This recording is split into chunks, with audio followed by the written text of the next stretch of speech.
I got my nails done, so now every angry motion can be accentuated with a little click clackety clack. Hello everyone, it's Kendo here. If you're new around here, welcome. If you're not new around here, what is up, home skillet, biscuit? And it's everyone's favorite movie night. You see? Movie nights, there you go. Every Saturday, I do a little something called Bad Movies in a Beat, the series on my channel where I talk about bad movies and put my makeup on. Last week we looked at the Netflix original film, The Kissing Booth, which gives teenagers a great idea of what love looks like. Spoiler alert, he's abusive. Oh, I'm gonna like having a spinny chair for emphasis. This is amazing. This week we're looking at a made-for-TV film that was originally aired on SYFY channel, like SYFY network, called SHARKNADO. SHARKNADO is a survival comedy horror thriller type thing, I guess. I don't know. It's a pile of flaming garbage. What difference does it make? The film was originally released in 2013 and was so, I want to use a neutral word, popular, there you go, that it resulted in 5 sequels. 5. Count it. 1, 2, 3, 4, 5 sequels. All centered around sharks that come to attack some city, some major city. In the first one, we're talking about Los Angeles. And they come by way of a natural disaster, particularly a tornado. And whoever was so clever when thinking of a title said, we're gonna call it Sharknado. Okay. Again, as we've discussed in these movie reviews, there are different ways that a movie can be bad. And I would certainly put this in a hear me out film, because again, you can imagine like a group of drunk and or high white men sitting in a corner saying, hey, flying sharks. And not only are they flying, they're flying because of like a tornado. These really do help. I think I move my hands a lot anyway, but now you can. The first scene of the movie begins with some freakishly fast sharks swimming in the ocean. And immediately my first thought was SYFY had a budget of whatever you paid was too much. Just period. If you paid 3 cents, if you paid 3 million. Too much money was spent. How much money was spent on this movie? $2 million. What could you do with $2 million? I could do a lot of things. Also in this body of water, we see a group of fishermen who are actually fishing these sharks to presumably sell them for their meat. The captain of the ship is negotiating with an Asian dude about selling over his cargo of meat that he's fished for. And the guy's name is Mr. Palmer. Question, why aren't Asians allowed to be Asians in these movies? Movies with Asian leads, but everyone else is non-Asian. They never are allowed to just be Asian, right? They're always like half white, or they have very randomly Western last names. Just something to think about. All right. A steep price for small catch. About 20,000 sharks is migrating in this direction. 1 million. Will look like a bargain. I don't understand why he said that as if he would make more money if there's more sharks in a market. Hello, economics 101. When there's scarcity in a market, that's what drives the price up, right? So if you're getting a bunch of sharks in there, you're actually just telling him, hey, wait, we'll get more. It'll be cheaper. But anyway, the storm is coming down. The storm is here. The fish are flying. What is that? How are they jumping on dry land? These and many other questions will not be answered throughout the duration of this film. Now, Mr. Palmer tries to go and make a run for it, prioritizing the money and cargo and his evil villain monologue over escaping for his life, I guess. Change of plans, Captain. I'm gonna take the money, your cargo, and what's left of the ship. And for being such a cartoonish idiot, he gets shot in the kneecaps.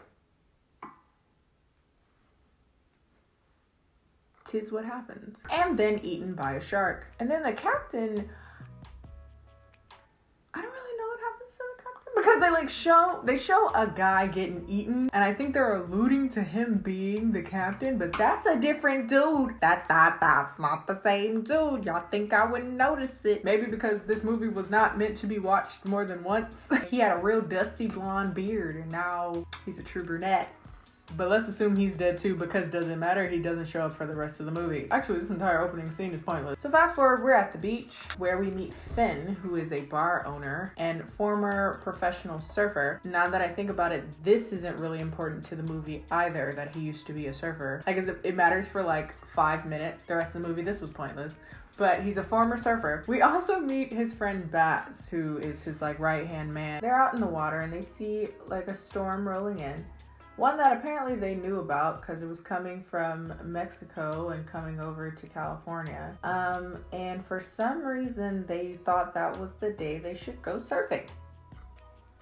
They also thought it was a good idea to keep their offshore bar open and running, though a active storm was on its way. And you'll notice this is a theme for most of the movie, is that people think that hurricanes are not a real thing, apparently. You know, they were like, yeah, this is just a hurricane. Like, chill out, guys. I'm a surfer.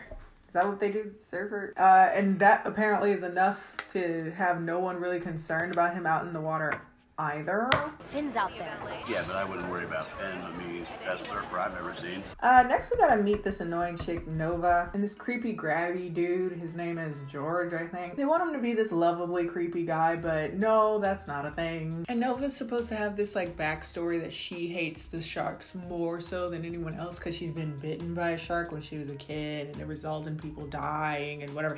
Who cares? Honestly. They try to suggest that she specifically is really not into the sharks, like she hates them vehemently, but her horrible acting is no more indicative of hating the sharks than anyone else's, so this arc is pointless. There it is. Now, despite it being all over the news that a hurricane is approaching, these people thought it was a great idea to hang out at the beach because my tan is more important, guys. But while out swimming, this chick gets eaten. They show her earlier in the movie and they like did a slow motion pan on her as if she's supposed to be important to the rest of the story, but she's the first one that get eaten. Like they put less focus on the people that are being in the movie the entire movie. They were like, I want you to see her. You see her? You remember her?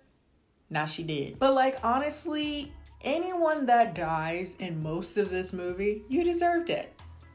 Even if you give me a whole backstory about how you grew up as a kid and how you really like fruit punch, and then your mom said, don't drink all the fruit punch, there's too much red 40, and you're like, Mom, why? Well, you always tell me what to do, and then you realize, man, she was only looking out for you. And then when she told you to not go to the beach because there was going to be an impending hurricane and you still went, and that memory comes back to your mind as you're being eaten by a shark, still feel nothing. You know why? Because you were stupid enough to go to a beach with a hurricane coming.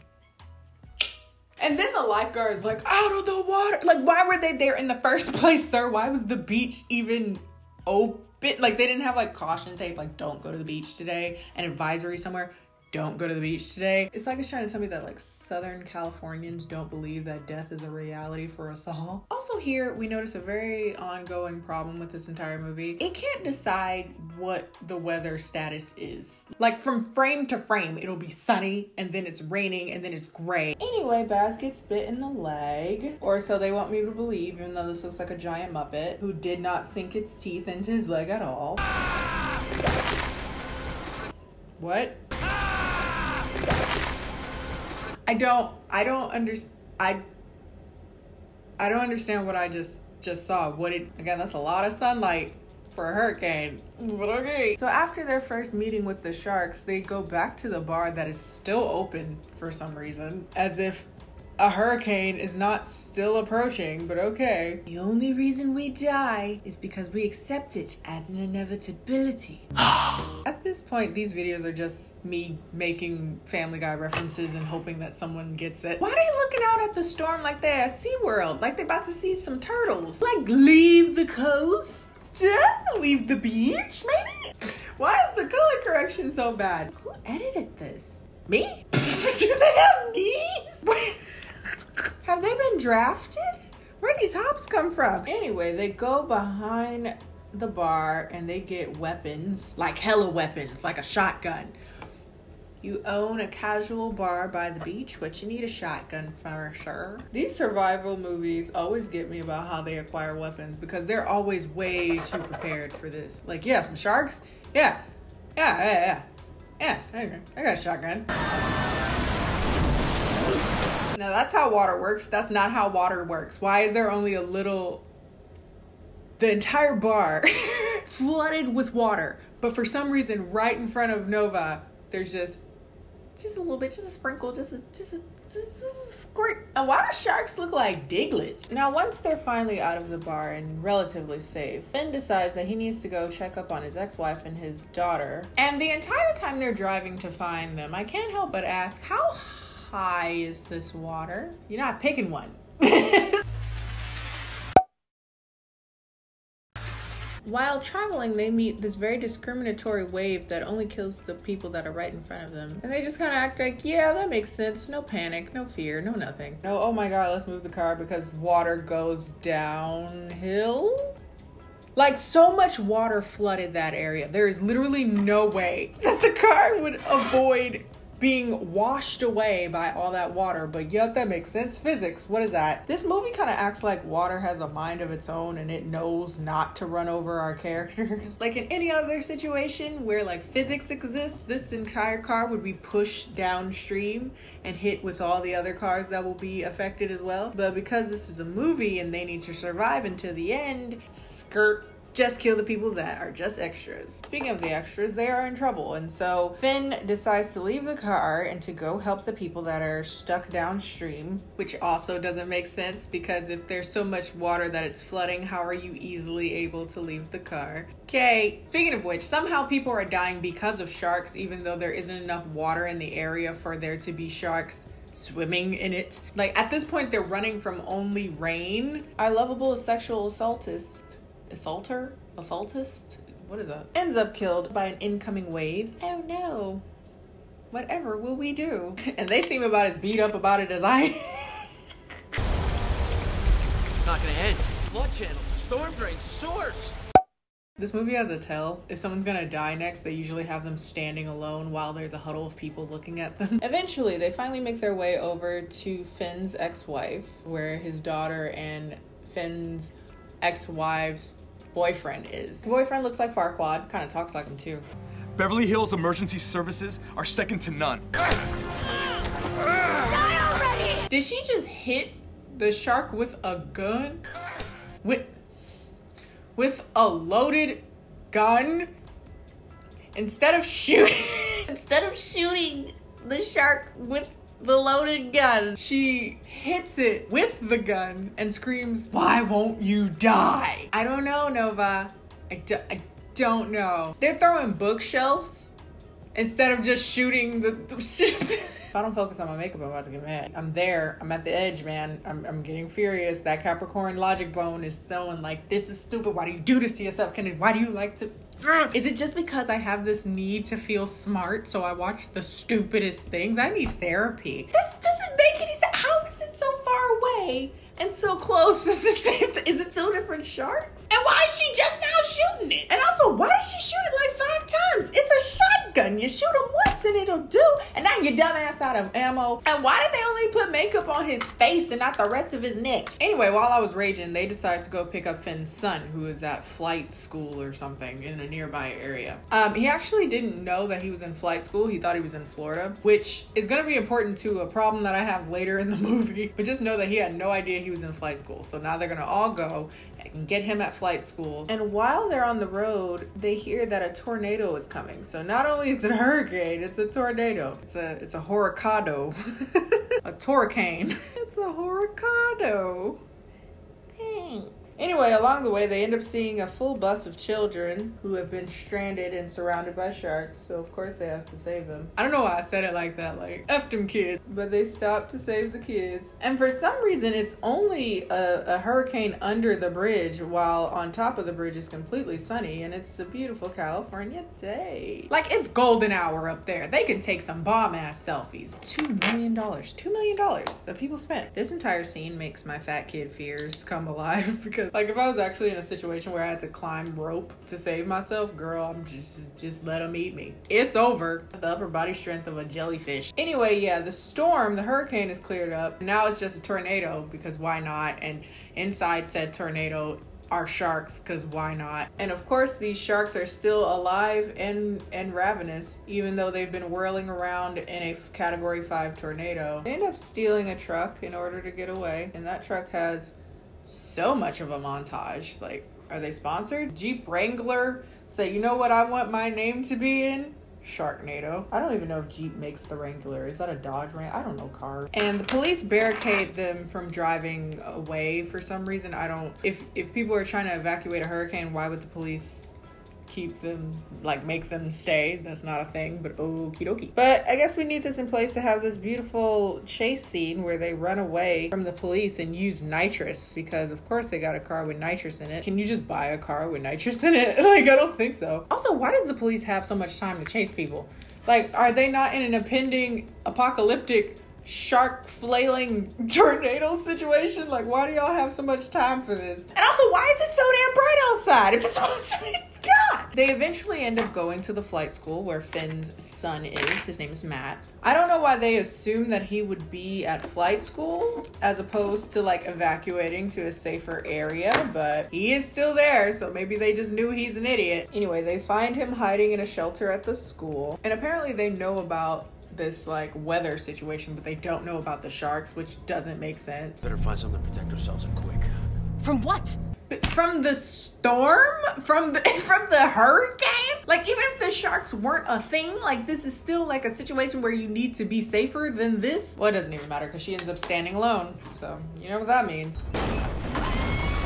No meteorologists were contacted in the making of this film. Finn is able to hold off a hurricane with his bare hands. End up going to a very conveniently placed surplus supply store. Matt has a brilliant idea. He says he's gonna throw bombs into the tornado, which will ultimately stop the tornado. Something about like cold and hot wind meeting each other, and when you put a bomb in it, it makes the tornado stop. I don't know how true that is, but beyond that, it just sounds like a bad idea, because wouldn't it like throw more debris and particles around, even possibly a flaming artifact? What they're gonna do is fly a helicopter super close, and close enough that you can throw it with your bare hands, a bomb into a tornado with flying sharks in it, because you can't miss the flying sharks. Now, the daughter and Finn end up having a very ill-timed heart-to-heart conversation, and I just found this funny because she's basically complaining that like he was a bad dad and he was never there for her or something like that, and the way he defends himself is he's like, I came for you first. I didn't come for your brother first. I came for you first. You guys are always there for him and you're never there for me. I came for you first. Try to remember that. If you recall, he thought that the brother was in Florida, so there would be no reason to come for him. I thought of you first when there was no other option than to think of you first. I mean, I guess in fairness, I thought of you at all, so you should be happy. I forgot to mention this, but it doesn't really matter, but Nova had like a big crush on Finn for most of the movie, and they're trying to allude that now there's supposed to be a kind of connection between her and his son. She tells him about her backstory that we all saw coming, that she was attacked by a shark. I guess that's supposed to build their connection, okay. But it doesn't really matter because nothing really comes of it. I don't know, there are 5 sequels, so maybe they smash at some point. So anyway, the bombs are prepared. I guess I'm not supposed to question why everyone knows how to make a bomb. Matt and Nova take to the skies and they, start to implement the plan. While Boz says that he has a backup plan in case that doesn't work, where he's basically gonna do a suicide mission and drive a Jeep Wrangler into the tornado in case that idea just does not work. With, of course, a bigger bomb in tow. Look out! More sharks! Where did he get the second gun from? Are you telling me? He better got it from that supply store, I swear to God. If he had access to a second gun this entire time and y'all been throwing bookcases and lampshades at him this entire time when you could have just shot it in the face. Yeah, being that close to a tornado would definitely suck you in. Anyway, they test out the theory and they drop a bomb into 2 of the volcanoes. Why not? 2 of the tornadoes. The sharks go a-flailing and they're still angry and alive for some reason. And it's still too bright to be in a tornado. Baz, of course, being alone and by himself while other people are standing next to other people, is a casualty. They are able to stop the first 2 tornadoes with this whole bomb trick, but it doesn't work for the last one, and they don't have any more bombs. They didn't think to bring more than 3. They had a lot when they came out of that storage bin, so they didn't think maybe we should take more just in case. but they don't have any more. And while redirecting the plane, Nova gets eaten by one of the sharks, eaten whole. Somehow, Matt is able to land a helicopter despite being unconscious, and Finn decides that he's gonna take this into his own hands. So he's gonna get in that car, kinda do the plan that Boz was talking about, but he's not an idiot and he realized he can do it without being suicidal, so he just hits the nitrous and drives the car into the tornado. Finn is also eaten whole with a gulp. I'm weak, yo. They added a gulp in post. It's like that iMovie sound effect, gulp. Finn is able to chainsaw his way through the shark, not showing any of that. And not only does he survive, he actually finds Nova inside of the shark's body, still alive. Finn like barely checks to see if she's alive, which I find hilarious, but the son, who's known her for what, 3 hours, was like, I need to make sure she's okay. And he's looking into her eyes like she's the love of his life. Who'd have thought this entire time it was a love story? The ex-wife and Finn kiss. Gross. And yeah, that's the movie. Between 2013 to 2018, there have been 6 of these films. That's like 1 1/4 a year. Because I would not like to visually disembowel myself, I'm not gonna sit there through 5 more of these films. But from what I saw from the trailers, it's basically the same film over and over again, but sometimes they're in New York, and sometimes they're in DC, and sometimes they're in space, and sometimes they're in time. And also they like to sprinkle in some well-known faces in there just for S&Gs, basically. Frankie Muniz, I think I saw Neo in one of them. Vivica A. Fox, you were in Kill Bill. Not for very long, but you were in Kill Bill. But who am I to judge? We all gotta pay our bills somehow. Amen? Amen. I'm not gonna sit there and watch those lobotomy films any more than I need to, because I already feel a little brain dead already. But that's all for today, folks. If you have another bad movie I should watch for next week's Bad Movies in a Beat, be sure to put that down in the comment section. And if you haven't seen any of our other Bad Movies in a Beat, feel free to check it out in the Bad Movies in a Beat playlist. Don't forget to like this video if you like this video. Follow me on all my social media, Instagram and Twitter, both of which are KennieJD, and I will see you guys next time. Bye!